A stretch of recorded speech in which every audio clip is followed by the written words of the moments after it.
ഇടുക്കി രാജകുമാരിയിൽ 40ഓളം കുടുംബങ്ങൾക്ക് ഭീഷണിയായി കടന്നൽക്കൂട്ടം. രാജകുമാരി എസ്റ്റേറ്റ് കോളനിക്ക് സമീപത്തെ മരത്തിൽ കൂടുകൂട്ടിയ കടന്നലുകളാണ് ജീവന് ഭീഷണിയായിരിക്കുന്നത്. 2 വർഷം മുമ്പ് ഇവിടെ കടന്നൽ ആക്രമണത്തിൽ ഒരാൾ മരിക്കുകയും നിരവധി പേർക്ക് പരിക്കേൽക്കുകയും ചെയ്തിരുന്നു.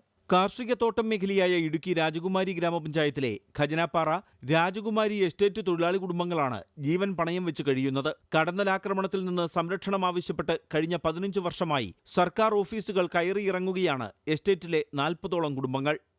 ഇപ്പോൾ കുഞ്ഞു പിള്ളേരായിട്ട് ഒരു 10-15 പിള്ളേരുണ്ട് ഇവിടെ. എന്നും ഈച്ച പ്രശ്നമാണ്. വാതിൽ തുറന്നു കഴിഞ്ഞാൽ മൊത്തം വൈകുന്നേരം 6 മണി കഴിഞ്ഞാൽ ഈച്ചയുടെ പ്രശ്നമാണ്. ഞങ്ങൾ പഞ്ചായത്തിൽ പരാതി കൊടുത്തു, ഫോറസ്റ്റ് ഓഫീസിൽ പരാതി കൊടുത്തു, ഒരു നടപടി ആയിട്ടില്ല. രാജകുമാരി എസ്റ്റേറ്റിന് സമീപമുള്ള ഏലത്തോട്ടത്തിലെ മരത്തിലാണ് കടന്നൽക്കൂട്ടം നിലയുറപ്പിച്ചിരിക്കുന്നത്. ഇവ കോളനി നിവാസികളുടെ ജീവന് ഭീഷണിയായി കഴിഞ്ഞു. 2 വർഷം മുമ്പാണ് കോളനി നിവാസിയായ ചെല്ലാണ്ടി കറുപ്പൻ കടന്നലാക്രമണത്തിൽ മരിച്ചത്. എൻ്റെ ഭർത്താവാണ് ഈ ചുകുത്തി മരത്തിൻ്റെ ചോട്ടിലേക്ക് മരിച്ചു കിടന്നത്. ഞങ്ങൾ രാവിലെയാണ് പോയി നോക്കിയത്. കാരണം കൊണ്ട് ഇപ്പോഴും പിള്ളേരും ആൾക്കാരെല്ലാം ഇതിൽ നടക്കുന്നുണ്ട്. ശല്യമാണ്. വാതിൽ തുറന്നാലും തിരക്കത്ത കയറി പോകുന്നത്. ജീവൻ ഭയന്നാണ് ഓരോ ദിവസവും കോളനി നിവാസികൾ കഴിയുന്നത്. കുട്ടികളും പ്രായമായവരും ഉൾപ്പെടെ 40ഓളം കുടുംബങ്ങളുടെ ദുരവസ്ഥ അധികൃതരെ മാറി മാറി അറിയിച്ചിട്ടും ഒരു നടപടിയുമായില്ല. അമൃത ന്യൂസ്, ഇടുക്കി.